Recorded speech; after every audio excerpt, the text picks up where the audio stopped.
Et un grand bonjour à toutes et à tous. Merci d'être avec nous sur la chaîne Tech & Co. Très heureux de vous retrouver pour ce nouveau numéro de Village Startup. Vous le savez, tous les mois, on est là avec la crème des crèmes de Startup et la crème des journalistes. Oh là là là. Jérôme Colomba, mesdames, messieurs. Ça va, Jérôme? Salut, ça va François Sorel.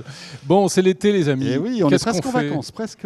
Ouais, qu'est-ce qu'on fait l'été? On va bronzer, certains. Oui. Il y en a d'autres qui vont suivre les Jeux Olympiques, bien sûr, et puis on se défoule un peu, on fait du sport, on va parler sport donc, dans cette émission. Ça, c'est pas mal. On parlera aussi réseaux sociaux, je crois. Ouais, alors on va parler sport avec une appli d'abord qui vous permet de trouver des chemins où aller courir grâce à l'intelligence artificielle. Très bonne idée.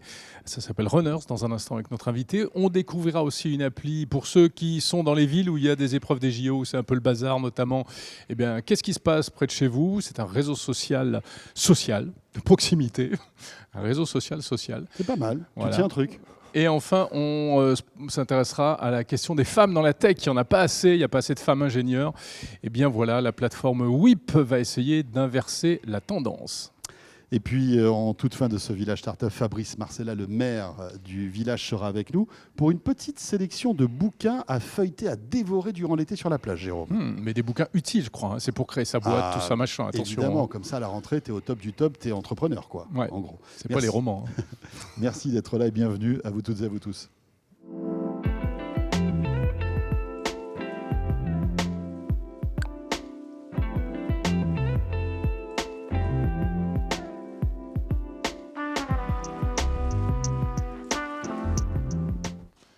Bon, alors on vous l'a dit, du sport. On commence avec ça, François, Mais oui, bien sûr. avec cette appli Qui que s'appelle Runners. je t'invite à télécharger parce Eh ben, que moi je l'ai écoute, fait. Cet été, je vais m'y mettre, c'est promis. Enfin, je dis ça tous les étés, c'est un peu compliqué. Mais là, avec notre invité David, je vais être obligé. Bonjour David Dupont. Bonjour François, bonjour Bonjour. Jérôme, merci de m'accueillir. Vous êtes le directeur de Runners. Ça s'écrit R-U-2-N-R-Z. Attention. Il y a 2 N ou 3 N, enfin on ne sait plus comment elle s'écrit. Il y en a deux. Il y en a deux, Il y en a oui, deux. parce que 3, ça fait un peu beaucoup. Quand même. C'est ça. Bon, Voilà. 6 minutes pour tout nous dire. On va lancer le chrono. Et vous allez un petit peu nous expliquer ce que vous avez mis en place avec Runners. C'est parti. David, tout repose sur des algorithmes en fait dans votre appli. Racontez-nous. Oui, enfin tout, pas que, mais une partie. En fait, nous déjà, il faut savoir qu'on s'adresse pas qu'aux coureurs, pas qu'aux gens qui courent, on s'adresse à environ 40 millions de Français, à la fois les pratiquants du running, de la marche, mais également du vélo. Et en fait, on s'est rendu compte que ces pratiquants avaient une problématique récurrente, c'était où aller pratiquer. Et notamment comment varier ses parcours autour de chez soi ou comment trouver des parcours pendant les vacances, parce qu'on va être en plein dedans, lorsqu'on est dans un endroit qu'on ne connaît pas.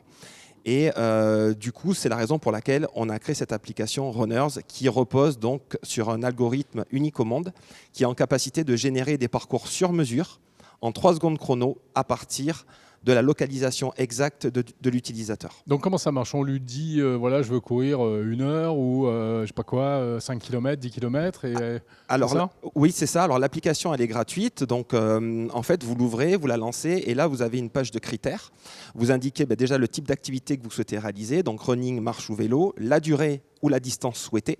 Ensuite, le type de terrain sur lequel vous souhaitez pratiquer, soit 100% route, soit un mix de chemin et de route. Et ensuite, vous indiquez votre allure, soit parmi des allures par défaut, soit à partir de votre allure. Et là, automatiquement, l'app va vous générer jusqu'à 5 parcours différents qui correspondent en fait à vos souhaits et qui commencent à partir de l'endroit où vous vous trouvez. Parce que l'appli va nous géolocaliser, bien évidemment. Ça veut dire que ça nécessite pour vous énormément de data, parce que ça marche où, en fait, Runners? En France métropolitaine, un peu partout? Alors en fait, dès le début, oui, alors nous, on gère des millions de data en temps réel, en fait. Notre algorithme, on a mis 2 ans pour le développer, donc 2 ans de R&D. Et en fait, au moment où vous lancez vos critères, donc on vous géolocalise, évidemment, et là, l'algo vient scanner à la vitesse de l'éclair toutes les routes, tous les chemins, tous les types de voies qui sont autour de vous et va vous créer des boucles sur mesure qui démarreront et finiront à partir de l'endroit où vous vous trouvez. Et vous les prenez où, toutes ces données? En fait, c'est des données certaines qu'on récupère sur de l'open data. D'accord. Voilà, et ensuite qu'on Parce qu'il y a, retraite. par exemple, il y a de l'open data qui... C'est OpenStreetMap, etc. Exactement, Voilà, qui exactement. va répertorier tous les petits sentiers. Tout à fait, tout Ok. à fait. On arrive, nous on a eu des retours d'utilisateurs qui ont découvert en fait des petits chemins autour de chez eux, alors que ça fait 20 ans qu'ils vivent au même endroit. Ils Ils savaient ne pas du connaissaient tout, pas. ils les connaissaient Ça, c'est pas, cool. et l'appli donc Runners leur a permis de découvrir en fait, de réexplorer un peu Ouais. leur environ. Alors, quel est le degré de personnalisation question, parce que par exemple, alors moi j'habite en ville, j'aime bien courir, mais je préfère courir dans des endroits où il y a un peu de verdure et pas me retrouver au milieu des voitures. Si vont m'envoyer sur le périph', je ne vais pas être content, quoi. Tout à fait. Ben, ça Tu fait... devrais essayer, c'est pas mal. Ouais. Ça fait partie notamment des règles algorithmiques qu'on a mis en place. Alors, pour caricaturer, jamais on va vous envoyer courir sur une autoroute, sur le périph', etc. En fait, nous, on sélectionne des voies où soit il y a très peu de trafic, soit il est limité à 50 km/h pour les véhicules. Il y a un trottoir pour courir. Et lorsque vous choisissez le mode mixte, on va plutôt vous envoyer au bord des quais, dans des parcs, voilà, tout ce qui est vert autour de vous. Cool.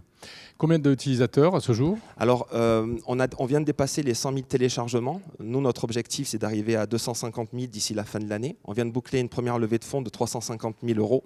Et ce qui est important aussi de dire par rapport à l'application, c'est qu'elle crée des parcours, mais pas que. C'est-à-dire qu'elle vous guide ensuite pendant la durée du parcours. Et ça, c'est important parce qu'en fait, c'est un espèce de chat GPT pour la génération de parcours couplé à un Waze qui ensuite vous guide. Vous êtes guidé comme avec un GPS. On a besoin de savoir où on va. Exactement. Pour pas qu'on se perd dans la forêt, quoi. Exactement. Et on a rajouté aussi un élément de sécurité. C'est pour ça qu'actuellement, on a 60% de nos utilisateurs qui sont des utilisatrices, avec un bouton SOS qui leur permet, en cas de blessure ou de mauvaise rencontre ou de sentiment d'insécurité, d'envoyer en fait automatiquement un SMS d'alerte assez proche avec sa géolocalisation exacte. D'accord. Est-ce qu'il y a beaucoup de concurrence dans ce que vous faites aujourd'hui? On voit qu'il y a une espèce de mode des applis running en tout genre, hein, voilà. Vous avez des concurrents directs ou pas? Alors, le running est en plein boom. Ça a commencé d'abord avec le running sur route. Et là, le trail est en train de... Donc, c'est tout ce qui est chemin, etc. Dans la nature est en train d'exploser. C'est pas forcément du running, ça peut être de la promenade aussi ou de la marche. Tout à fait. active. Nous, on a des utilisateurs qui l'utilisent pour faire des balades en famille en Oui, vélo. bien sûr, parce qu'elles veulent partir 1h30. Elles savent que l'app va les guider pendant 1h30. Donc, elles vont vraiment respecter le temps souhaité. Et pour répondre à votre question, en fait, la majorité, 99% du marché, concerne en fait des applications de tracking. Et nous, on a pris l'inverse. L'application de tracking, c'est quoi? C'est que vous voulez aller courir, vous cliquez sur le bouton démarrer, mais c'est à vous de faire votre parcours, c'est à vous de savoir où aller courir. Notre course pour après nous donner un bilan de notre activité physique. Exactement. Nous, on a pris un peu l'inverse. On a dit, dis-nous ce que tu veux faire. Et à partir de là, on va te créer des boucles et on va te guider pendant toute la durée des boucles. Et là-dessus, on est les seuls à proposer cette puissance-là. Et pour répondre à votre question tout à l'heure à laquelle je n'ai pas répondu, on est disponible partout en France, mais également en Espagne, Italie, Portugal, 3 États aux États-Unis, New York, Californie, Pennsylvanie, au Royaume-Uni, Belgique et Suisse et Luxembourg. Et on va lancer nos premières campagnes internationales cet été. Petite question pratique encore très concrète. Vous parlez de guidage, c'est aussi du guidage vocal dans les oreillettes? Tout à fait. Sur une montre connectée? Oui, alors tout à fait. Il y a la réponse à tout. Hein. Au niveau du guidage, il y a du guidage à la fois audio, donc vous pouvez partir courir et juste vous fier aux écouteurs. Et aussi un guidage visuel, pour ceux qui préfèrent marcher ou faire du vélo avec le guidage visuel. Et vous pouvez, pour, on va dire, nous, les pratiquants aguerris qui sont équipés d'une montre de running, vous pouvez exporter le tracé du parcours sur votre montre, donc le format GPX, pour pouvoir partir également avec votre montre. Super, ça donne envie de tester en tout cas. C'est gratuit? Et l'application est gratuite, tout à fait. Voilà, et ça s'appelle Runners, attention, R-U-2-N, R-Z. RZ, super. Voilà, le gong a retenti. Merci beaucoup. Merci à vous. Merci David Dupont, vous en êtes le directeur de Runners. Et on poursuit. Jérôme, tiens, avec une appli qui s'apparente à un réseau social de proximité. Ouais, mais on va parler encore un petit peu de sport, sans doute.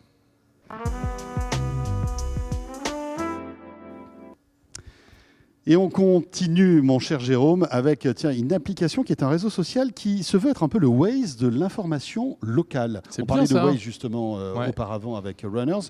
On va poursuivre dans ce domaine avec notre invité Colin Secondé. Bonjour Colin. Bonjour messieurs. Vous êtes président de YouWarn. Avec une appli toute fraîche, qui, je le disais en plus, elle est dans l'actu avec les Jeux Olympiques, etc. Si j'ai bien compris, c'est une appli, et je lance le chrono avant de poser la question, qui permet de savoir ce qui se passe autour de chez soi, en gros. Tout à fait. YouWarn, c'est un média social de proximité qui permet à ses utilisateurs d'être informés des événements locaux en temps réel via une carte interactive qui va permettre de savoir ce qui se passe à proximité. Sur YouWarn, on va retrouver des événements locaux de type événements sportifs, événements culturels. On va retrouver des événements liés à la sécurité urbaine, à la mobilité urbaine et enfin à la vie quotidienne. Ça fait beaucoup de choses. Donc il y a quoi? Il y a les bus, les feux d'artifice du 14 juillet Il y a les transports, il y a les concerts, il y a les événements sportifs. notamment en cette période de JO.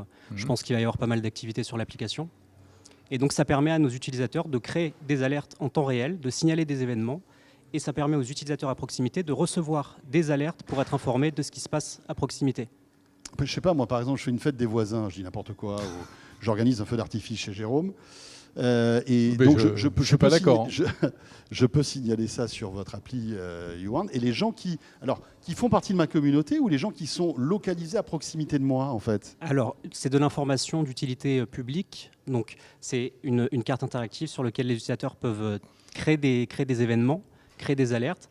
Et les utilisateurs à proximité vont recevoir ces mêmes alertes et les valider ou les invalider.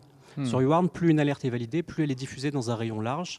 Il y a un système communautaire de validation. Sur YouWarn, les informations sont vérifiées via un système d'intelligence artificielle et on récompense les informations et l'engagement via un système de points sur l'application. Les infos sont filtrées avant d'être mises en ligne? C'est ça. Ça fait plus d'1 an et demi qu'on travaille sur la R&D de YouWarn. Il y a un moteur d'IA derrière qui va permettre de vérifier les informations qui sont partagées par les utilisateurs et qui va permettre de les diffuser via un système de notification intelligente. Plus une alerte est validée, plus elle est diffusée dans un rayon large. Quand je lis votre descriptif, vous parlez justement effectivement des événements, mais aussi des incidents. Derrière ce mot se cachent, on va dire, parfois des problématiques. Jusqu'où vous voulez aller en fait dans la géolocalisation d'événements et d'incidents en fait? On veut se positionner comme le radar urbain qui permet d'être informé de tous les événements qui ont lieu à proximité. Nous, quand on crée YouWarn il y a un an, quand on commence le développement, on part du constat que l'accès à l'information locale est très compliqué. Aujourd'hui, on n'a pas forcément conscience de ce qui se passe à proximité ou quand on le découvre, c'est malheureusement trop tard. Grâce à YouWarn, on peut savoir en direct ce qui se passe à côté de chez nous. Alors, la première... Excusez-moi, vous pouvez nous donner un exemple d'incident, par exemple? Je sais pas moi. Une coupure de courant, un feu rouge qui ne marche plus. Plutôt, je sais pas, des incivilités, par exemple. Je me balade dans la rue, je découvre qu'il y a un incendie qui démarre ou qu'il y a un accident de voiture. Je vais pouvoir en quelques secondes prendre mon téléphone, créer une alerte, en associant une adresse, une photo, une vidéo. Je peux même démarrer un live et je vais prévenir automatiquement les gens à proximité. Ouais, mais alors qu'est-ce qui va me donner envie de donner l'info plutôt sur YouWarn que sur X? Et derrière ça, parce que moi, ça me fait penser beaucoup à Snapchat. Snapchat, on peut faire tout ça avec en plus une géolocalisation très poussée et parfois c'est d'ailleurs assez décrié. Le gros point différenciant du YouWarn, ce sont le système de points, le système de récompense, les warnies, qui vont permettre aux utilisateurs d'être récompensés pour l'information qu'ils partagent. Il faut savoir que l'information locale a un prix et nous, grâce au système de points qu'on a mis en place, on incite les gens à participer à l'application. Donc la source des informations, ce sont les utilisateurs eux-mêmes. Donc il faut qu'ils jouent le jeu. Mais est-ce que vous avez aussi les mairies, les services publics contribuent également? Tout à fait. On est en discussion assez avancée avec des administrations publiques, avec des mairies, avec les préfectures de police qui témoignent d'un réel intérêt pour l'application. Et donc on a pour objectif de développer ces partenariats-là. Très bien. Vous dites que vous récompensez, mais c'est quoi les récompenses en fait? Alors, chaque action sur YouWarn rapporte à ses utilisateurs des points. Le fait de valider une alerte ou d'en créer une va vous rapporter des points et ces mêmes points, vous allez pouvoir les échanger sur l'application. Il y a une boutique qui va vous permettre de convertir vos points en cadeaux. D'accord. Donc, on va retrouver des cadeaux tech, on va retrouver des voyages, on va retrouver toute une typologie de cadeaux. Petite question, alors ça fait quelques jours, Jérôme le disait, que votre application a été lancée. Quels sont les premiers retours? Est-ce que vous pouvez nous donner des exemples d'usage en fait, de votre appli que vous avez constaté depuis son lancement? Tout à fait, donc on a lancé, il faut savoir qu'on avait travaillé sur une bêta il y a quelques mois et on a le lancement public qui est sorti il y a quelques semaines. On a une très bonne traction parce qu'on a atteint les 2000 utilisateurs il y a quelques jours, donc en région parisienne, ce qui montre un réel intérêt des Parisiens pour l'application. Des exemples concrets assez simples, vous vous baladez dans la rue, vous avez connaissance, ça peut être d'un bon plan dans un restaurant, ça peut être d'un objet perdu ou trouvé, ça peut être encore une fois d'une incivilité. Vous allez être capable de savoir ce qui se passe en temps réel.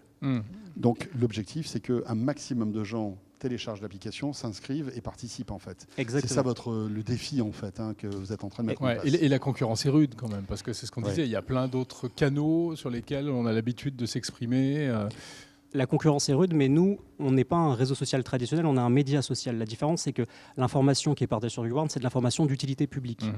On va partager de l'information qui va servir aux personnes qui se trouvent à proximité. Ok. Vous dites que c'est gratuit. C'est un modèle totalement gratuit. Et comment faites-vous pour gagner de l'argent en fait? C'est après la publicité, j'imagine? Alors, l'offre de lancement est une offre freemium qui s'adresse aux utilisateurs de tous les jours, aux particuliers. Donc l'application est entièrement gratuite et disponible sur iPhone et Android.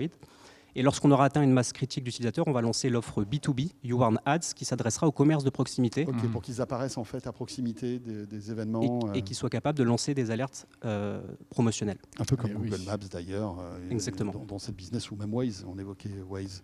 Tout à fait. Très bien. Il reste 5 secondes. Vous pensez aller vers d'autres choses comme des échanges de services et des trucs comme ça, non ? Pour l'instant, on se concentre sur l'information locale. Merci beaucoup Colin et bon vent donc à YouWarn, disponible donc sur iOS et Android depuis quelques jours. Merci. Merci à vous. Jérôme, on va revenir dans un instant avec notre invité pour évoquer un constat alarmant. En fait, on n'a pas assez de femmes qui deviennent ingénieurs. Il n'y a pas assez de filles dans la tech. Voilà. Que faites-vous, mesdames, pour devenir ingénieur ? On en parle tout de suite. Avec une initiative intéressante qu'on vous fait découvrir dans une minute.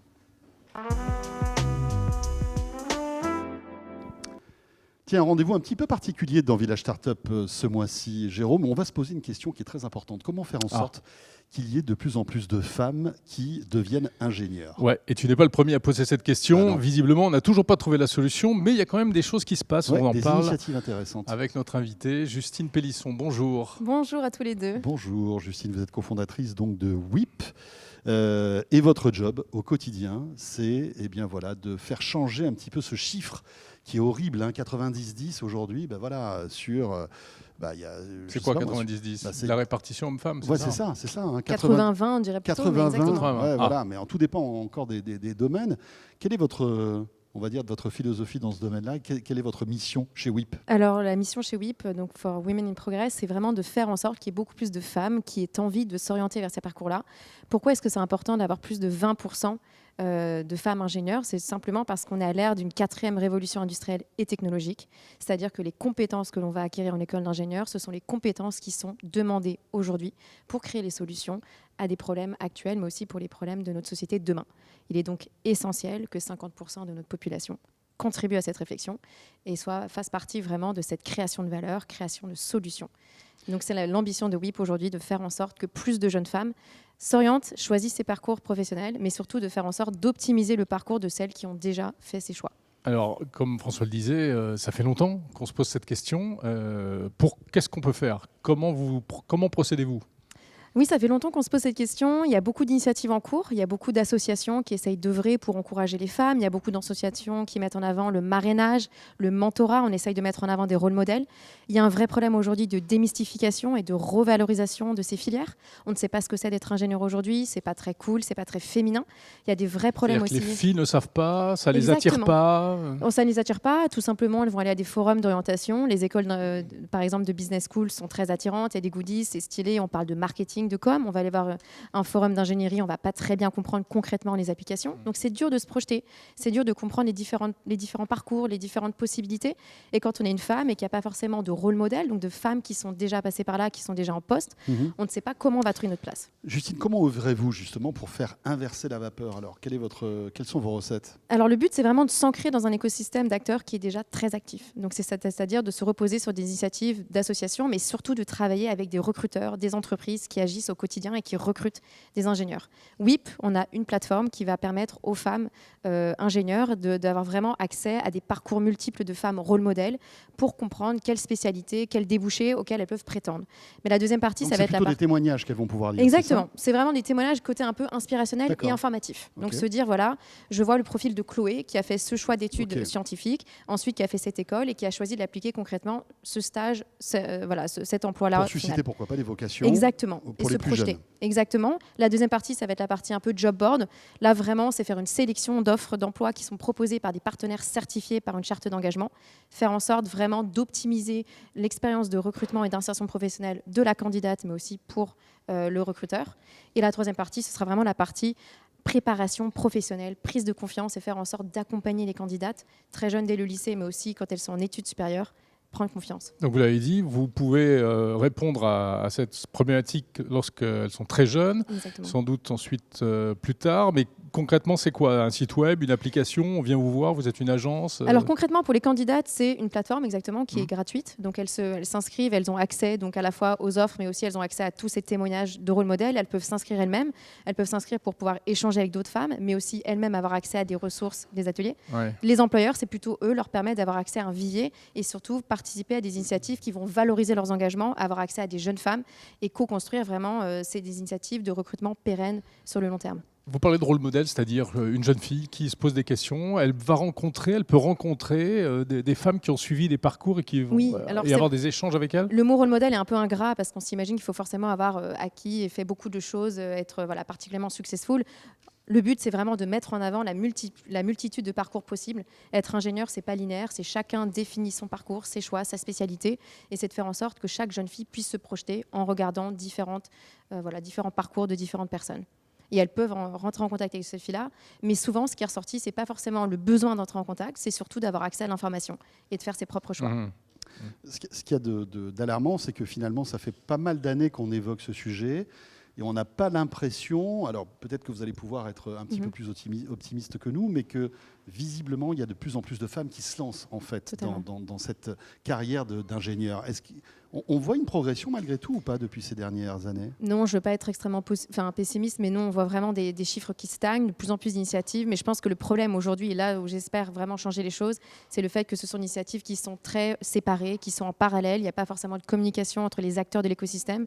Moi, je rêve d'être vraiment la plateforme de référence qui agrège et qui fait en sorte que ces acteurs communiquent, que chaque personne puisse intervenir à un moment vraiment précieux et pertinent. Et surtout, je pense que les entreprises, les recruteurs, les acteurs qui recrutent vraiment dans ces secteurs-là ont un rôle à jouer essentiel. Ça dépend des secteurs. Parce que dans la tech, c'est quand même un discours qu'on entend, qui est très pro-femmes, etc. Oui. Est-ce qu'il y a d'autres secteurs où ce n'est pas le cas? Qui avait commencé avec l'école 42 d'ailleurs, qui était exactement. Une des oui, il y a premières tous les secteurs. Après, c'est vrai que la tech, c'est très large. Mais là, quand je parle de l'ingénieur, on peut parler de l'ingénieur qui est en mine, on peut parler de l'ingénieur qui est data scientist, on peut parler de l'ingénieur qui va ensuite faire de la cybersécurité, du codage, mais comme de l'ingénieur en agroalimentaire. En fait, il y a tellement d'applications et on ne réalise pas. Être ingénieur, c'est trouver des solutions à des problématiques. Donc en fait, ça s'applique à tous les secteurs. Ouais. Il y a eu des études qui montraient qu'en fait, c'était une forme de conditionnement au niveau des familles qui remonte très très loin. Les parents et la famille ont sans doute un rôle à jouer dès le plus jeune âge, non? Malheureusement, totalement. Et il y a aussi plein d'idées reçues dès l'école, dès qu'on est très jeune. Est-ce que tu es une fille, tu n'aimes pas forcément les maths? Ou même si tu es bonne, on va essayer de te décourager. D'autres pays encouragent énormément les jeunes femmes à s'orienter vers ces filières. Je pense notamment au Maroc. Ils sont vraiment très précurseurs sur ça. Pour eux, vraiment, c'est logique que des jeunes femmes qui sont bonnes en maths et des bonnes compétences s'orientent vers l'ingénierie. En France, on n'en est pas encore là. On a encore beaucoup d'idées reçues. On casse beaucoup en classe préparatoire. Ouais. C'est vraiment une épreuve très difficile pour les jeunes femmes qui se sentent isolées et en plus assez jugées et rabaissées. Merci beaucoup Justine. Merci à vous. On souhaite bon vent à WIP. Vous en êtes la cofondatrice. La fondatrice, mais merci beaucoup. Merci. Et vous restez avec nous. On va terminer ce village startup avec quelques devoirs de vacances signés Fabrice Marcella. Oh là là. Mais ne vous inquiétez pas, c'est pas un truc. Voilà. On va y arriver. C'est digeste. Allez, à tout de suite. Fabrice Marcella, c'est le maire du village qu'on est ravi de recevoir à chaque fois dans Village Startup, chaque mois. Salut Fabrice, ça va? Bonjour Jérôme, bonjour François. Et bonjour mon cher Fabrice, avant de partir en vacances, il va falloir quand même qu'on s'occupe un petit peu. On ne peut pas que se pendant les vacances, manger et courir aussi. Voilà, pendant les vacances. Voilà. Et tu as sélectionné pour nous 2 ouvrages qu'il sera bon de feuilleter si on veut développer notre fibre entrepreneuriale. En tout cas, si vous avez une idée aujourd'hui de création de boîte, vous pouvez passer l'été à préparer, à peaufiner cette idée pour pouvoir la créer en septembre. Et pour faire ça, je vous propose 2 guides. 2 guides. L'un, c'est un guide qui a été écrit par un serial entrepreneur américain qui s'appelle Ash Maurya. Il a écrit un bouquin qui s'appelle « La méthode Running Lean, transformer votre idée en succès ». Et il part d'une observation d'entrepreneur à succès pour en tirer en fait une méthode. Ça ressemble finalement à un guide pratique, ça ressemble à une recette de cuisine. La promesse est claire. La promesse est claire. Et moi, pendant longtemps, ce bouquin m'a inspiré. Il a été un peu mon livre de chevet. D'accord. Je l'utilise et je l'ai beaucoup utilisé pour accompagner les entrepreneurs qui étaient ici. Et je vais vous décrire comment. Et puis, on peut l'utiliser en fait pour tous les projets pro ou perso que l'on peut avoir. Pourquoi? En fait, il nous guide pas à pas, pour rendre un produit durablement rentable. Ça veut dire quoi quand je dis ça? C'est pas parce qu'on a une bonne idée que pour autant cette idée répond à une demande, à un besoin sur le marché. Et bien souvent, quand on est un entrepreneur et qu'on a une idée, on a le sentiment que on est stimulé par cette idée, on croit que c'est la meilleure au monde. Voilà. Et le plus grand risque que prend un entrepreneur, c'est finalement de ne pas rencontrer son marché. Donc ce qu'il va chercher à faire, lui, c'est d'éviter tout ça. Il commence par dire: on va réaliser ce qu'on appelle un lean canvas. Normalement, on a une image qui passe à ce moment-là et qui permet de se dire quoi qui va arriver. Exactement, elle passe très bien. Elle passe très bien. En fait, il s'agit de formaliser une première version de son projet en posant le problème, en imaginant la solution. Ça, c'est un été studieux quand même. Ça, les canaux de distribution. Oh, mais sur une slide, il ne faut pas déconner. C'est une slide. Passe-moi le lean canvas, là, je vais remplir les cases. Ouais. En tout cas, c'est les informations essentielles de votre projet. Je vais y arriver. C'est les informations essentielles à votre projet sur lesquelles vous allez pouvoir ensuite itérer. Alors ça veut dire quoi itérer? La deuxième étape qu'il propose, c'est quoi? C'est d'aller à la rencontre de ceux et celles qui rencontrent le problème que vous cherchez à résoudre. Et pour cela, dans le bouquin, il exprime très clairement la manière de faire en allant interroger sa famille, des experts, ses futurs clients. Oui. Est-ce que tu penses que c'est une bonne idée? Est-ce que tu ferais comme si... Alors non, parce que là, tu vois, tu es déjà dans l'idée. En fait, là, ce n'est pas de proposer l'idée ou la solution. C'est de s'assurer que le problème est bien un problème rencontré par d'autres. Donc ça, on va déjà accuser réception du problème. Ça s'appelle un questionnaire problème. On parle que du problème et jamais de la solution. Ça permet de les valider et ça permet également d'en trouver d'autres peut-être et d'autres problèmes qu'on n'aurait pas vus. Deuxième étape, c'est de créer la solution et d'aller tester cette fois-ci l'idée, donc l'idée de la solution, auprès de ceux qui ont exprimé ce problème pour voir si ça répond bien au problème. Et c'est le bon moment aussi pour aller tester le prix. Donc ça, il vous explique comment on fait pour tester le prix. Et enfin, on fait ce qu'on appelle un MVP, ou en français en tout cas, le minimum de produits viables. C'est-à-dire qu'on va définir une première version de l'application qu'on va pouvoir cette fois-ci déployer. En fait, ce bouquin, il répond à la question, j'ai une idée, mais comment je fais? Et j'ai plein d'entrepreneurs en herbe qui me posent cette question-là, qui n'ont pas la méthode pour faire. Et c'est extrêmement rassurant en fait. C'est très méthodique et tous les entrepreneurs qui sont ici, j'aurais recommandé. C'est un tuto pour être riche.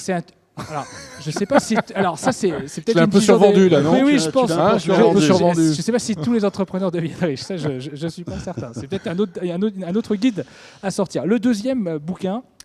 Là, je me suis dit, j'ai une formidable tribune qui m'est offerte. Oui. Il faut que je fasse de l'autopromo. Mais c'est un livre dont tout le monde parle. Et voilà, donc je sais pas si on le voit bien. Un truc de fou, tu es venu avec.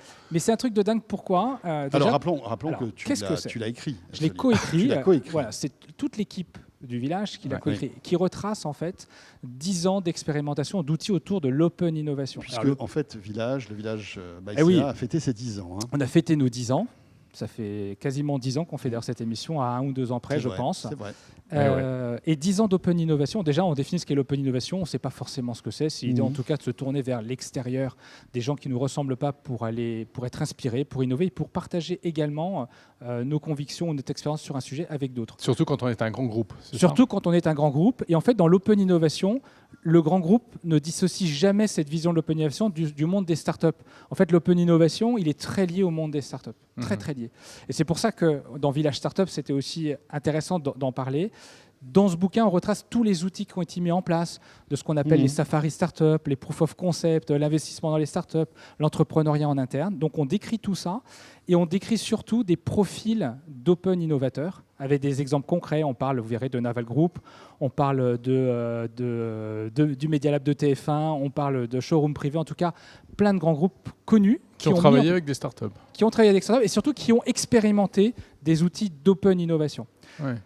Donc ce bouquin, je le recommande bien sûr pour ceux et celles qui sont plutôt dans le B2B et qui travaillent avec les grands groupes pour comprendre la psychologie des grands groupes au moment où l'entrepreneur s'adresse à ces derniers. Voilà, survivre pour innover autrement. Voilà, c'est s'ouvrir pour innover autrement. La méthode infaillible, elle est décrite dans les éditions infaillible. Infaillible. Donc aux éditions Duno, disponible à la Fnac. Nickel. Sur Amazon et bien sûr chez Duno. Super. Fabrice, c'est pas tout. Tu es même venu avec un petit gadget. Alors ça n'a rien à voir. Ça n'a rien à voir, mais dans les. Mais quand tu bosses, et que tu as beaucoup de réunions, des choses comme ça, important. Pour écrire un bouquin, c'est beaucoup de réunions en fait où on échange beaucoup d'éléments qui permettront de le structurer. Après, effectivement, dans les réunions également, on dit beaucoup de choses et on a besoin de les synthétiser.